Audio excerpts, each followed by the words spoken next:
Monsieur le secrétaire général, cher Claude, Monsieur le secrétaire national et Monsieur le secrétaire national, cher Marc et cher Marc, Monseigneur l'aumônier national, cher Jean-Claude, meneer de algemeen secretaris, beste Ferre, beste Marijn, beste vrienden van de LBC, chers collègues, chers amis de la CC du MOC, chers camarades, chers anciens et chers amis invités, chers militants et militantes de la CNE, bref, chers collègues, nous terminons un congrès dans lequel nous sommes mis face à des questions vastes. Puis on a entendu Claude et Bernadette nous mettre devant un défi important. Et moi, je vais vous ramener à quelque chose d'un peu plus terre à terre, de plus proche, sans perdre tout à fait, j'espère, le souffle magnifique qu'il y a eu pendant ces 2 jours de congrès, et jusqu'au discours de cet après-midi. Je vais vous parler simplement de votre centrale. Et commencer par me réjouir que ces dernières années, nous ayons mis quelques chantiers derrière nous.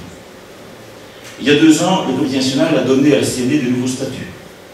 Vous les connaissez par cœur. Je rappelle quand même qu'on a instauré la parité homme-femme obligatoire dans les instances principales de décision et qu'on a remplacé l'ancienne référence à la doctrine sociale de l'Église par la Déclaration universelle des droits de l'homme et la Constitution de l'OIT comme le fondement ultime de l'action de la CNE.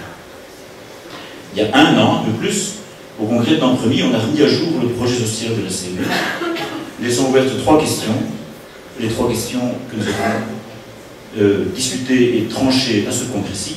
Désormais donc, les phares qui guident votre action pour les années à venir sont bien placés. Sur le congrès, je fais juste une petite remarque. Un congrès n'est pas un match de foot.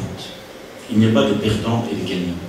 Même les battus d'une résolution sont les gagnants du congrès, parce que notre force en syndical, c'est celle de notre organisation. Nous avons maintenant les résolutions dont nous avions besoin. Encore un chantier derrière nous. Depuis 2001, la CNE a vécu 3 plans de développement. On a engagé plus de 20 permanents supplémentaires, plus de 10 personnes pour l'accueil de première ligne, une dizaine d'administratives en plus. À ces engagements sont ajoutés des remplacements de glorieux anciens qui nous abandonnaient, si bien que maintenant, plus d'1 tiers de permanents ont moins de 5 ans d'ancienneté et que les instances sont très largement renouvelées. En 2008, il y a 2 ans, on a fait une fête pour le cap des 150 000 membres. Francine me dit qu'on a dépassé 162 000, mais ne croyez pas moi faire une fête tous les 10 000.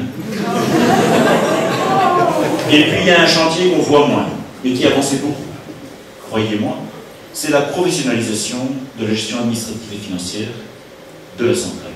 Et je voudrais insister sur un fait. Les procédures, c'est chiant.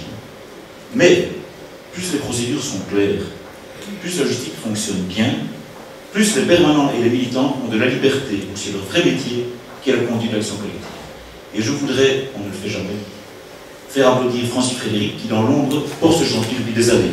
Tu peux te lever, c'est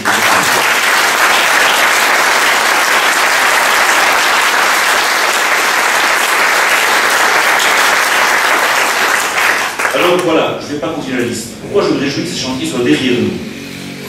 Mais d'abord, pour une raison simple, c'est que quand quelque chose est bien fait, on peut être content que ce soit bien fait.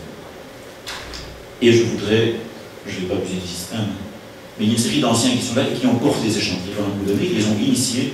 Je voudrais vraiment les remercier et je voudrais que vous les remerciez. C'est à eux qu'on doit l'avancée de ces chantiers pour les centrales. Raymond et tous les autres, merci.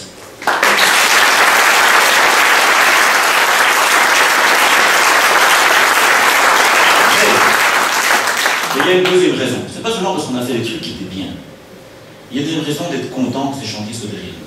C'est que ce qui est fait n'est plus à faire. Et que maintenant, les forces de la centrale, on pourra les consacrer tout entier aux défis qui nous attendent, aux innombrables défis imprévus et à tout ce que vous gérez tous les jours dans votre action de permanent militant, mais aussi à une série de défis que Bernadette et Claude viennent d'exprimer parfaitement.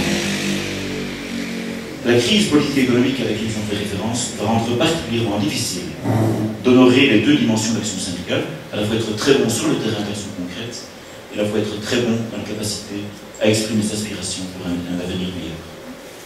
Cet exercice est difficile pour tous les syndicalistes. Il sera encore un peu plus difficile pour vous qui êtes ici, et tous les militants de la CNE. Parce que vous êtes donné des objectifs extrêmement ambitieux lors des derniers congrès. Et j'ai envie d'ajouter un petit détail. Non seulement vous êtes donné d'objectifs ambitieux, mais vous êtes permis d'examiner les causes de ce qui ne va pas dans le monde dans lequel nous vivons. Et là, c'est la citation d'Albert Camara qui disait un jour: quand j'ai donné à manger aux pauvres, tout le monde a dit que j'étais un saint. Mais le jour où j'ai demandé pourquoi ils avaient faim, ils ont dit que j'étais un communiste. On n'aurait peut-être pas la vie facile dans les semaines qui viennent. Par rapport à ça, on est donc devant un double défi. On a défini les positions de congrès.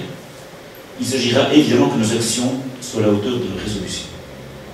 Didier, hier soir, a montré aux militants qui étaient présents l'outil que le service d'études a produit pour vous ayez tous les instruments possibles pour vous rapprocher des idéaux que notre congrès décide. L'outil est magnifique, l'action ne sera pas moins difficile. Deuxième défi, la CNE est un petit syndicat dans la petite Belgique de la Grande Europe. Il faut que nos discussions et nos convictions nous inscrivions avec nos collègues amis de la CSC, de la FGTB, dans l'UNI, dans le CES, dans l'ensemble du mouvement social européen, à la fois pour partager nos convictions, et vous serez convaincants parce que vous êtes convaincus, mais aussi pour écouter les autres. Nous n'avons pas la totalité de nos idées. Nous sommes, je crois, légitimement fiers du travail de congrès qui s'est fait ces dernières années, mais il y a beaucoup à apprendre et à entendre dans l'ensemble du mouvement social. Face à cet immense défi, nous avons, comme je l'ai dit, une centrale que je crois en ordre de marche pour les prochaines années, mais nous avons, je l'avais promis, une arme secrète. L'arme secrète, évidemment, ce sont les militants. Le moteur du mouvement social, c'est le militant. Mais le carburant du militant, c'est la conviction. Ça, c'est la citation de Michel Molitor, qui disait il y a quelques années à la CSC.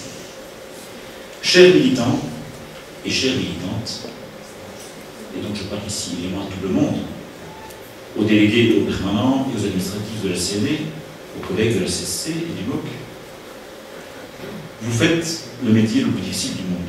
Je crois que bien faire du travail de délégué syndical, de militant syndical, ça demande plus d'intelligence, de courage, d'organisation et de force morale qu'à peu près n'importe quel autre métier. C'est un métier qu'on ne va pas déloriser.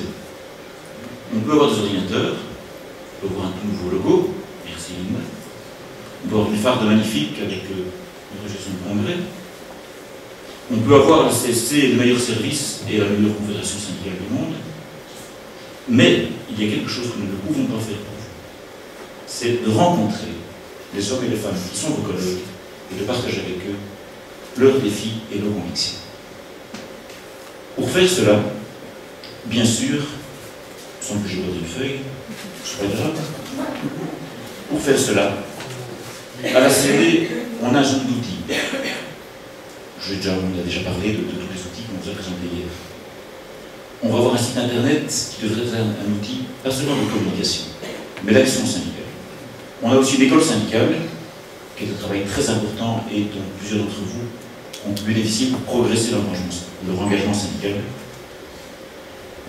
Nous avons aussi beaucoup de travail devant nous pour devenir des syndicalistes européens.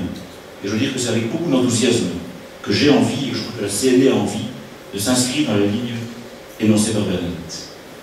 Mais la chose la plus importante, la chose la plus difficile, et j'arrêterai par ça, ce n'est pas seulement, même si c'est essentiel, d'avoir des militants formidables, c'est d'avoir des équipes formidablement solides.